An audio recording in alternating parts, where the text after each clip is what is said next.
All right. Thank you for tuning in to another episode of NBA Live Stream of Consciousness, rocking with you here on a Wednesday. A lot of stuff to get to, 1 week to the end of the season. So let's go ahead and do it. Big story that came in, at least has very big potential coming in, is the 76ers and the C's won't say if they meet Toronto's vaccination rule, which means you have to be vaccinated to come to the country of Canada to play or do anything. And we all know about the Kyrie Irving saga. But I guess under the radar, because both of your states, Boston and Pennsylvania, didn't have these mandates, I guess both teams have probably had unvaccinated players. And it looks like for the C's, it looks like Jason Tatum and Jaylen Brown are the unvaccinated players. They didn't play in Toronto 2 days ago. And them being out on the injury report was kind of strange to me because the team was rolling so well and they had an opportunity to get first place. And, these are two fairly young players, 25 and 23, I believe Tatum is. And they just listed them with injuries I hadn't seen before. Tatum,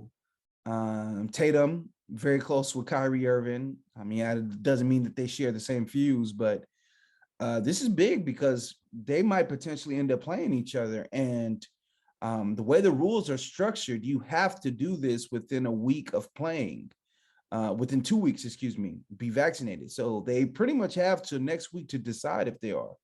I think the Sixers play them on the 7th. So we'll see if any Sixer player mysteriously doesn't play, is on a rest day.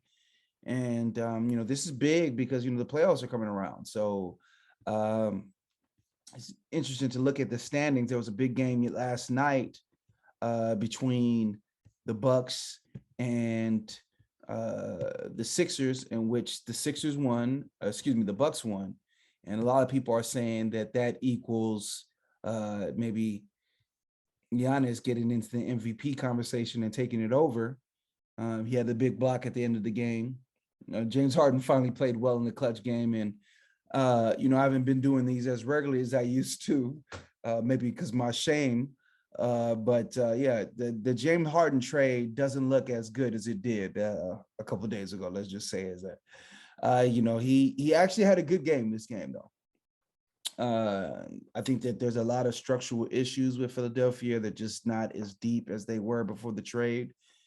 And they're really struggling in the minutes that Joel Embiid comes off the court. DeAndre Jordan, Millsap, that combination isn't working. I was surprised Daryl Morey didn't try to address it. I was surprised when they brought in Willie Cauley-Stein and then just let him go. I would have given him an opportunity to play. But, Doc, he prefers veteran guys, even veteran guys that are corpses of their former self, But, I don't know if it means anything for the MVP race. If you just look at the schedules of all the teams that are in the MVP race, and go into the standings, the 76ers, even though they're fourth right now, and scrolling on this, even though they're fourth right now, they're just a game out of it, a game and a half out of it. And their schedule towards the end is very soft. So I think that they'll probably end up with the 1 seed. Everybody's just worried about this Brooklyn Nets juggernaut. But, if the Knicks play Cleveland, if it looks like this in a 7-8 matchup, who in the world would not like the Nets? Cleveland dealt with another injury. Mobley's out for a couple games, and the injuries just piling up around the league.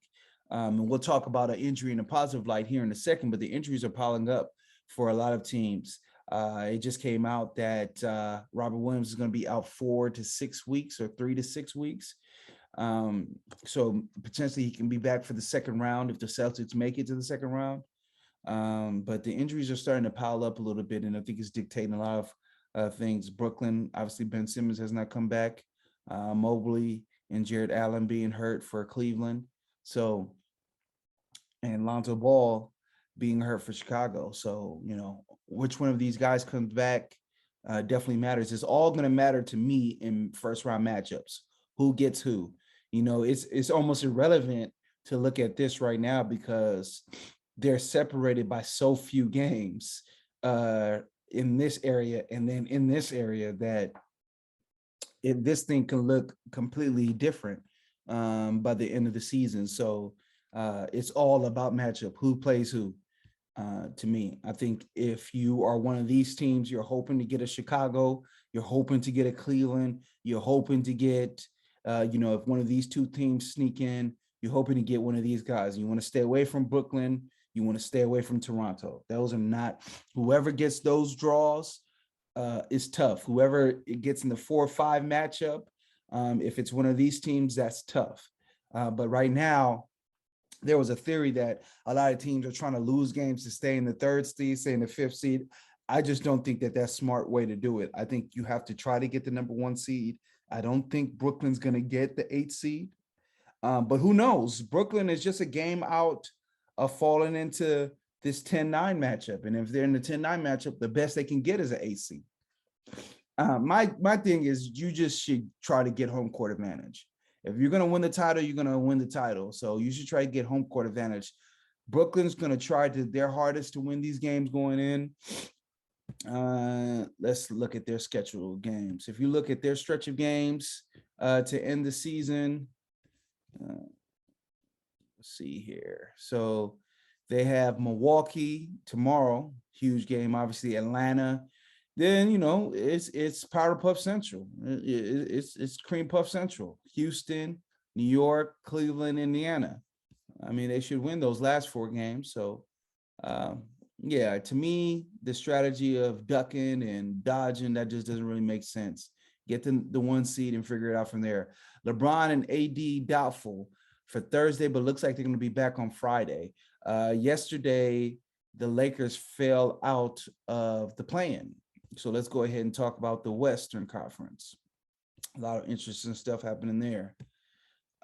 So the big story was, the Lakers are now out of the play-in game if it started today. So they're a game behind San Antonio. San Antonio plays Memphis today. So I'm guessing that they probably jump back in off the strength of that. Another big story is that the Clippers, shout out to my man, Michael Walker Jr., Paul George came back and he looked great. He looked fantastic. Fantastic win over Utah, which I'll talk about in a second. But the Clippers, man, there was that leaked footage at the NBA 75 ceremony where Kawhi was saying that he's trying to get back when he was talking to a fellow 75 member.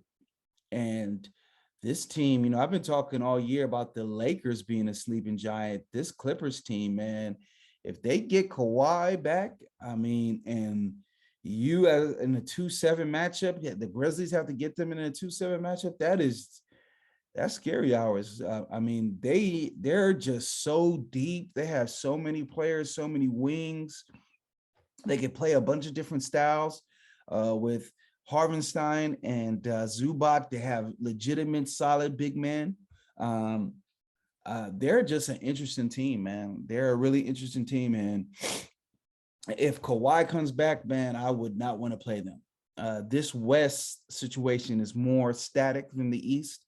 The Suns have locked up the 1 seed. It looks Memphis has ran away with the 2 seed. Dallas has an opportunity to get the 3 seed. So maybe, this Luka Doncic, who they tell me he's the best thing since sliced bread, maybe he gets out the first round this year. We'll see. But that's another story for another day. But the Warriors, they've just gone into a tailspin without Seth Curry. Steph is the only one, the only driver of an NBA offense. And it just shows the simpatico between him and Draymond Green. They didn't look right without Draymond, and they look worse without Steph, but you kind of need them both together. They both create the fuel that drives, their great offense. So that's going to be interesting. With Utah, a lot of shots taken to me by Donovan Mitchell at Rudy Gobert, and Rudy Gobert at Donovan Mitchell. Rudy Gobert said, we get stagnant. The ball doesn't move. I think he's attacking Donovan Mitchell. It's just time to blow it up in Utah. There's no saving grace for them. They just don't really have a good roster.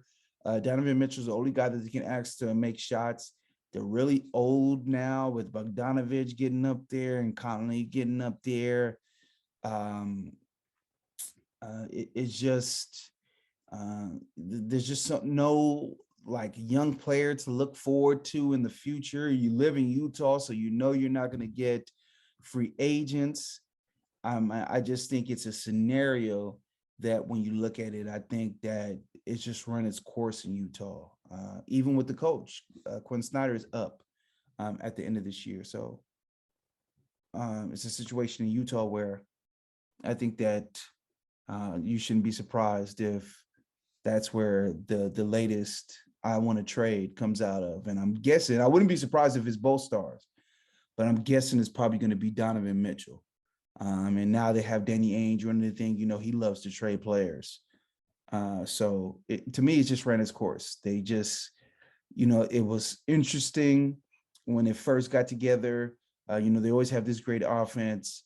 Rudy Gobert, every year he wins Defensive Player of the Year, but you know, the greater players in the league, they just he's food to them. Pick and roll, you know, he's dropping. He's going to give you an open shot every time. So for the great pick and roll ball handlers in the league, he's food. You bring him his man, set you a screen, you're going to get an open shot. So, I mean, it's just tough to say that you're going to win that way. So, yeah, this is just an interesting time in the league. You know, we're getting down to the playoffs, one last week in the season.